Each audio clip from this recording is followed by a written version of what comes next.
Welcome back, guys. Today we're going over 5 things that I don't like about my 350Z. 5 things that I hate about my 350Z. Starting with the factory offset, which has been corrected. I have a 15 millimeter spacer here, but these cars from the factory have wheels that are extremely tucked in, and along with the tucked in wheel, you have these giant hips. See how much hip that is? And then this has a 20 millimeter spacer and it still isn't quite flush, but I like it where it is now. I've corrected that. But that's, I'd say, the number one thing that I don't like about my 350Z or any factory offset on a 350Z. Not a fan of it.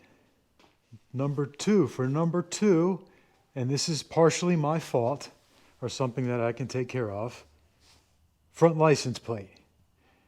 And the reason I have this on there is because underneath here there's a bit of minor damage, very minor.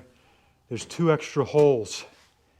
So I'm going to have that filled and eventually have the bumper repainted because I'm just not a fan of the front plate. Or should I just say screw it and leave the front plate on? What do you guys think? Because, I mean, the car is in great shape and it is factory original.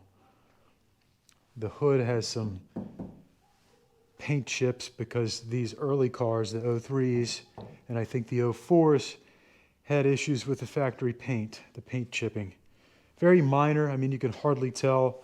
Like right there, there's a tiny little chip, and there's a few more of those, but it's not the biggest deal for a car like this. It's not a Ferrari. But so number 2, definitely the front license plate. I just think it'll look a lot better without the plate. And also, these, I'm sick of these. I'm going to have to swap these out to the, back to the amber so it matches with this here because I plan on keeping these headlights. So factory offset, front license plate needs to be deleted. And for number 3, this is not going to come as a surprise. It's in the back of the car. The strut tower brace. Let's see if I can open this while I'm holding, which...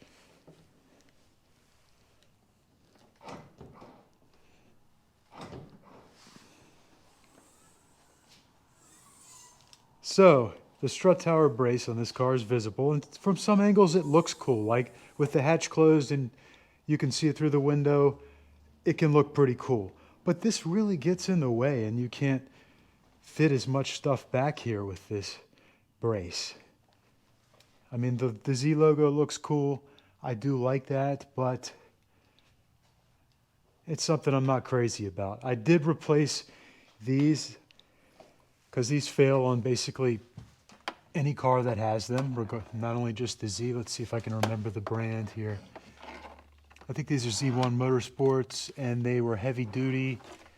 They had 3 levels, and this was like the mid-tier, so it was a bit above stock, high pressure. Let's see what it says there. Yeah, it doesn't say anything. Okay. And it really does a good job of holding up the hatch. So yeah, strut tower, not the biggest fan of that. Number 4, let's see if you guys can guess.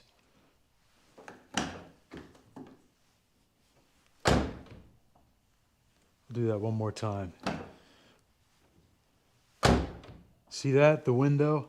That's just unnecessary. It doesn't serve any purpose. And these cars notoriously have problems with the motors for the windows, and they have both been replaced on this car. I want to say they're $600 or $800. They're not cheap. So,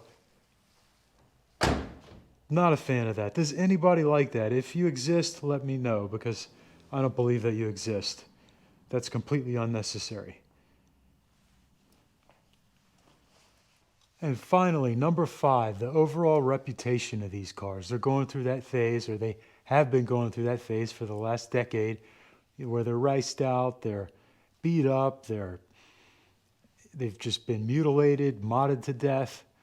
It has been a popular platform for racing, for drifting, for modifying, but it's also become a takeover car, and that's just not my thing at all. I'm too old for that nonsense. So I don't know. I do think, though, this car in the next decade is going to appreciate. It's not necessarily going to be a crazy collector car that everybody has to have. It's still a mass-produced entry-level sports car.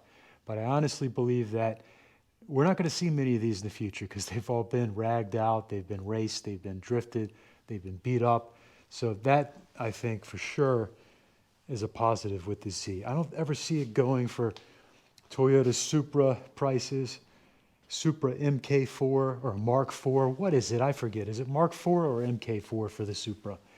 I don't see them going that high, but it's kind of like a Japanese Mustang Fox body, or even the IROC or the Camaro Z28 third gen and the Trans Am, to where they went through that phase where they just were, and then now you never see them, and when you see a nice clean one, it's really cool.